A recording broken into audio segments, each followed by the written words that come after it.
네, 갓솔저 모닝 큐티의 윤영국입니다. 오늘 하루도 오늘 아침부터 더 힘을 내게 되기를 바라고요.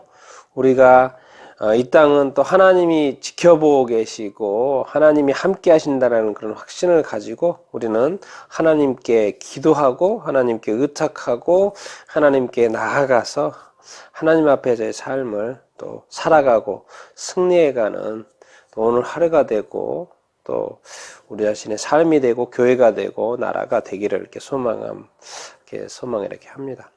오늘은 우리가 매일 말씀을 이렇게 먹는 게 중요하지 않습니까? 우리가 육체가 있는 게 우리가 영적인 존재이기 때문에 말씀 먹는 게 중요하고요. 그래서 오늘도 지금 말씀 먹기를 원하는데 오늘 사도행전 6장을 보겠습니다. 6장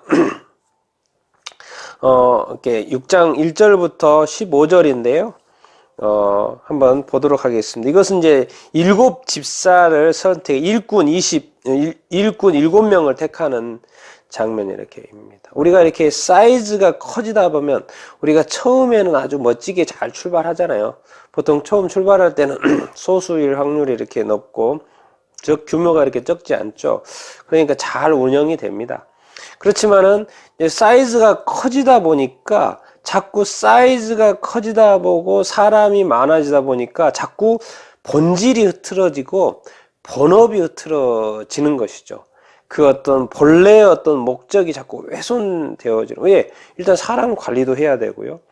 또 서로 또 이렇게 서로 봉사해야 될 일도 이렇게 많아지고요. 그래서 또 이런 어떤 사이즈가 커짐으로써 발생하는 그 문제가 오늘 또 이렇게 예루살렘 교회에도 이렇게 발생하는 것을 이렇게 볼 수 이렇게 있습니다. 한번 이것을 한번 보도록 이렇게 하겠습니다. 이제 6장 1절에 보니까 어떤 일이 발생하냐면 그때 제자가 더 많아졌다라고 정의를 하고 있죠. 예.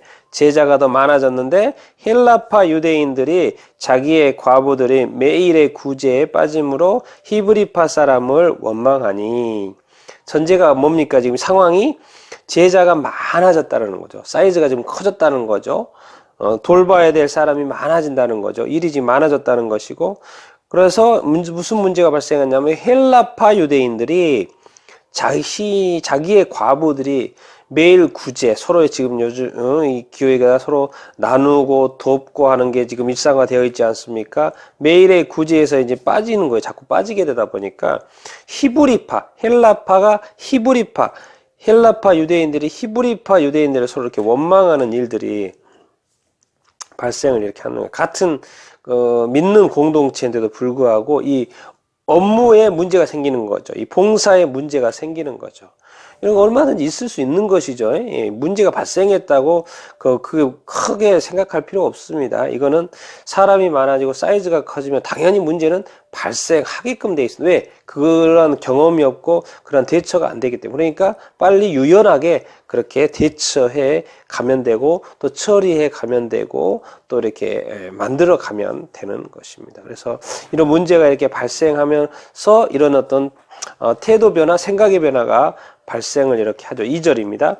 12사도가 모든 제자를 불러 이르되 우리가 하나님의 말씀을 제쳐두고 접대를 일삼는 것이 마땅하지 아니하니. 이제 12사도 예수님의 직접적인 예수님이 키운 12사도가 이제 중심이 돼서 움직이고 있었을 거 아니에요. 그런데 표현이 또 12사도도 있었지만 또 다른 많은 제자들이 많은 제자들이 있었다는 것을 이렇게 알 수 이렇게 있습니다. 그래서 12사도가 와 제자들이 있었는데 이게 사람이 많아지다 보니까 자꾸 하나님의 말씀을 제쳐두고 뭐죠? 접대를 일삼는 이게 많은 봉사에 또 이렇게 많이 이렇게 섬겨야 되는 일들이 많아요. 일단 사람들이 많고 같이 섬기고 봉사하는 일들이 많아지는 것이죠. 그러니까 하나님의 말씀을 이렇게 가르쳐야 되는 시간이 줄어들고 봉사하는 시간이 이렇게 많아지는 거죠. 이게 본질이 훼손되어지고 또 이렇게 섬기는 일. 근데 이것도 필요하죠.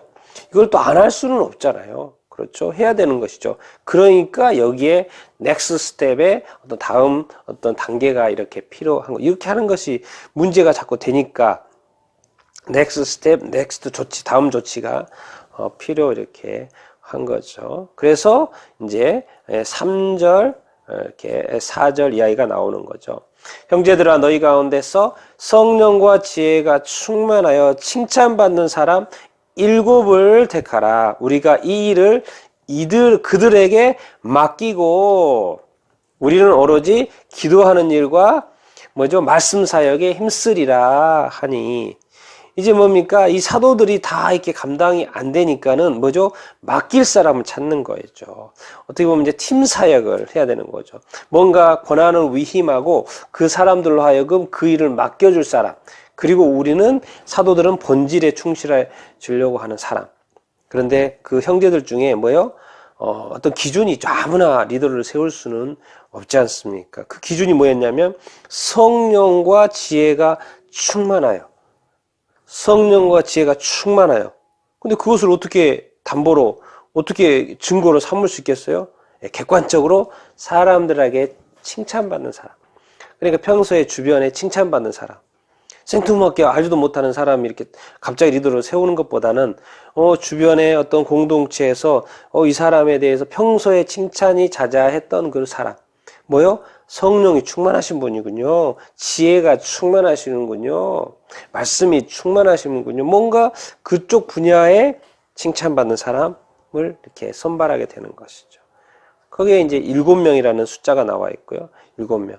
그리고 그 사람들한테 이 봉사하는 일에 대해서 맡기고 싶다는 거죠. 왜? 성령과 지혜가 충만하니까 또 그 일들도 잘 감당할 거 아닙니까? 그러니까 믿고 맡길 수 있는 거죠. 사도들도 성령이 충만한 사람이고 그 7사람도 성령이 충만한 사람이고 그러니까 믿고 맡길 수 있는 거죠. 같은 성령이니까. 이것이 바로 이렇게 공동 협력하는 거죠. 협업이죠, 협업. 그리고 4절에 우리는 사도들은 기도하는 일과 말씀 사역에 힘쓰겠다. 그렇죠. 기도해야죠. 하나님이 사역을 하는데. 그리고 또 중요한 게 항상 말씀이지 않습니까? 성령 충만한 사람은 무엇을 추구합니까? 성령의 검이 뭡니까? 말씀이죠. 성령의 역사가 뭡니까? 말씀이죠. 성령은 예수의 영이잖아요. 예수님은 또 말씀이잖아요. 예수님은 말씀하시는 분이잖아요. 예수님에게 진리가 있잖아요. 이 말씀 사역, 말씀을 가르치고 티칭하는 사역. 중요하죠.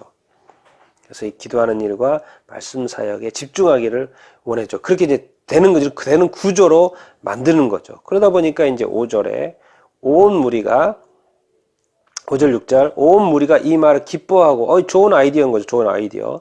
믿음과 성령이 충만한 사람 스데반과 빌립과 브로고로와 니가노르와 디몬과 바메나와 유대교에 입교했던 안디옥 사람 니골라를 택하여 사도들 앞에 세우니 사도들이 기도하고 그들에게 안수하니라. 이제 들어보니까 좋은 아이디어 같아요. 일단 사이즈가 커졌기 때문에 사람들이 많아졌기 때문에 그래서 사람들을 뽑는데 이제 3절에서는 성령과 지혜가 충만하다 그랬는데 여기서는 성령은 그대로 나오는데 믿음이 이제 바뀌었죠. 믿음과 성령이 충만한 사람이라고 바뀌었죠. 그러니까 성령이 충만한 사람, 지혜가 충만한 사람, 일을 해야 되니까 지혜가 좀 있어야죠. 그리고 또 믿음, 확실히 해야죠. 이 믿음. 믿음과 지혜가 충만한 사람, 믿음과 성령이 충만한 사람. 그래서 7사람이 나오죠. 스데반, 빌립, 브로고로, 니가노르, 디몬, 바메나, 유대교에 입교했던 안디옥 사람 니골라를 택하여. 그리고 이제 우리가 스데반과 빌립 집사님은 잘 알죠. 바로 나오니까 스데반 집사님 7장, 그 다음에 또 8장에 빌립 집사님. 우리가 이제 집사님이라 하겠습니다. 일꾼이긴 한데 두 사람 나오는데 브로고나 니가노르나 디모이나 바메나에 대해서는 안 나와요. 그런데 이상하게 특이하게 니골라에 대해서는 설명이 붙어 있어요. 유대교에 입교했던 안디옥 사람 니골라. 왜 이런 설명이 붙어 있을까요? 처음에는 유대교회가 아니었는데 유대교에 입교했다는 거예요. 안디옥 사람, 이게 이방인이었다는 거죠. 이방인 안디옥 사람이 유대교에 입교했다는 거예요. 니골라다? 근데 이제 요한계시록에 이제 7교회 처음에 7교회에 경고하는 내용 중에 니골라당의 교훈을 쫓는 거에 대해서 되게 회개하라고 말씀을 하시죠. 그래서 이제 이 니골라가 그 니골라 당의 원조다. 이렇게 말하는 해석이 이렇게 있고 또 아니다는 해석이 있는데, 그런데 여기에 이걸 연결해서 만약에 맞다면 이 사람이 유대교에 입교했던 안디옥 사람 니골라. 그럼 이 사람이라면은 뭐요? 7집사에서 믿음과 성령에 충만한 사람이었는데 예루살렘 교회에 정말 이렇게 정말 선발된 확증된 사람이었는데 그 사람이 또 아주 교회에 분란을 일으키는 사람이 되어 있다라는 그런 것도 우리가 참 예수님의 12제자 중에 가룟 유다가 예수님을 팔죠. 7집사 중에 이게 안디옥 사람, 유대교 입교했던 안디옥 사람 니골라가 요한계시록의 니골라다 회개해야 되는 말씀이 나오죠. 이렇게 우리가 온전한 어떤 그리스도인의 어떤 삶을 산다고 이렇게 하지만 언제든지 우리는 뭐예요? 변질될 수 있다라는 것이죠. 잘못할 수 있다라는 그런 것을 우리가 늘 인지하고 우리가 늘 겸손할 필요가 있고 정말 확실하게 성령의 인도하심을 받는 사람이 이렇게 돼야 되겠죠. 그래서 이런 뽑을 사람이 있었다는 거 감사하잖아요. 뽑혔다는 것도 또 이렇게 사용되어지고 또 쓰임 받는 거니까 또 감사 이렇게 하고 이제 사도들과 이렇게 교회도 이제 목사님이 있고 또 같은 섬기는 또 직분자들이 있으니까 같이 협업해서 하는 거 얼마나 아름답습니까? 처음이야 이제 혼자 하지만 같이 협업해서 하고 맡기고 그래서 교회를 더 이렇게 구원받는 사람이 더 많아지도록 그러니까 7절에 이렇게 많이 나오는 거예요. 하나님의 말씀이 점점 왕성하여 예루살렘에 있는 제자의 수가 더 심히 많아지고 허다한 제사장의 무리도 이 도에 복종하니라. 뭐죠? 사도들 12사도가 기도하는 일과 말씀 사역에 힘쓰고 싶다. 2절에도 뭐요? 우리가 하나님의 말씀을 제쳐놓고 절대를 입사하는 것이 마땅하지 아니하니. 그러니까 이게 다 분업을 해서 역할 분담하다 보니까 7절로 다시 돌아오게 된 거죠. 하나님의 말씀이 점점 왕성하여. 왜? 사도들이 또 집중하여서 하나님의 말씀을 가르치다 보니까 하나님의 말씀이 점점 왕성하다 보니까 예루살렘의 제자의 수가 훨씬 더 많아졌다고. 그러니까 분업해서 본질에 다시 충실하다 보니까 더 제자들의 수가 많아졌다고 이야기를 하고 있고, 제사장의 무리도 이 도에 복종하는 그런 일들이 있었다고 이렇게 말을 하고 이렇게 있습니다. 그래서 우리가 신앙생활을 하면서 이 말씀과 이 성령, 이 말씀이죠. 이 말씀의 이 본질, 말씀을 먹고 이렇게 배우고 또 깨닫고 정말 말씀에 순종하는 이 말씀의 티칭과 순종하는 삶을 우리가 늘 놓치지 않아야 됩니다. 그게 바로 제자겠죠. 제자는 따라가는 사람이니까 예수님을 따라가는 사람이니까 예수님을 따라간다는 것은 예수님의 말씀을 따라간다는 것, 그 말씀에 따라간다는 거 보니까 말씀에 순종하면서 간다는 것이 아니겠습니까? 그럼 제자가 제자를 낳고 그럼 결국 제자는 말씀에 따라가는 사람이죠. 그래서 말씀이 풍성해질 때 이렇게 하고 그런데 오늘 연결되는 거 보면 성령에 충만한 사람이 또 말씀을 따라가게끔 돼 있다는 거예요. 믿음이 충만한 사람, 지혜가 충만한 사람 다 연결되어 있다는 이것을 어떤 이분법적으로 분리할 수 없는 것이죠. 왜? 예수님과 성령이 하나인 것처럼. 말씀과 기도가 하나고 우리가 예수님이 하나고 이런 원리들을 알고 또 이렇게 잘 따라가는 여러분이 다 되기를 축원합니다.